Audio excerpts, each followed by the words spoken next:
আমরা যারা নিয়মিত আজানের জবাব দেই, আজানের জবাব দেওয়া একটা আমল, আপনারা জানেন তো?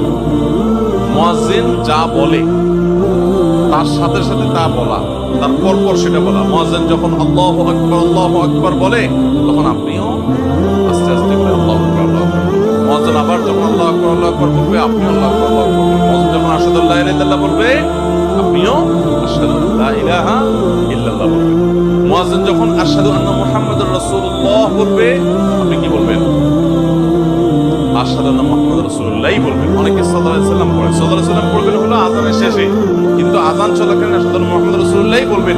সহিহ মুসলিমের আযানের জবাব দেওয়ার অধ্যায়ে পরিষ্কারভাবে নবী সাল্লাল্লাহু আলাইহি ওয়াসাল্লাম শিক্ষা দিয়েছেন। ইমাম মুয়াজ্জিন যখন বলবে, ইযা ক্বালা আশহাদু আন্না মুহাম্মাদুর রাসূলুল্লাহ ফাকুলু আশহাদু আন্না মুহাম্মাদুর রাসূলুল্লাহ, তখন আমরা আশহাদু আন্না মুহাম্মাদুর রাসূলুল্লাহ। এরপর হাইয়া আলাস সালাহ হাইয়া আলাল ফালাহ যখন বলবে, তখন লা হাওলা ওয়ালা কুওয়াতা ইল্লা বিল্লাহ।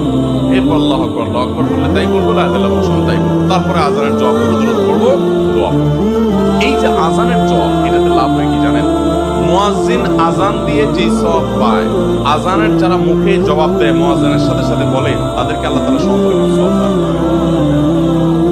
আর মুয়াজ্জিন কি পরিমাণ সওয়াব পায় সেটা কি জানেন? কোন মুয়াজ্জিন যদি আল্লাহকে খুশি করার জন্য আযান দেয়, দুনিয়ার উদ্দেশ্য তার কাছে না থাকে, বরং আল্লাহকে খুশি করাটাই তার উদ্দেশ্য থাকে, তাহলে এই মুয়াজ্জিনের ফজিলত হলো, ওই মুয়াজ্জিনের আযান শুনে যত মানুষ মসজিদে আসবে, ওই ওয়াক্ত নামাজে যত মানুষ শামিল হবে, সবাই যে পরিমাণ সওয়াব পাবে, যার যার অ্যাকাউন্টে যাবে, বোনাস হিসাবে সবার সম পরিমাণ সওয়াব মুয়াজ্জিনকে দেওয়া হবে। আর আপনি মুয়াজ্জিনি না করে শুধু আযানের জবাব দিলেও সেই মর্যাদা বোনাস হিসেবে আল্লাহ তাআলা আপনাকে দান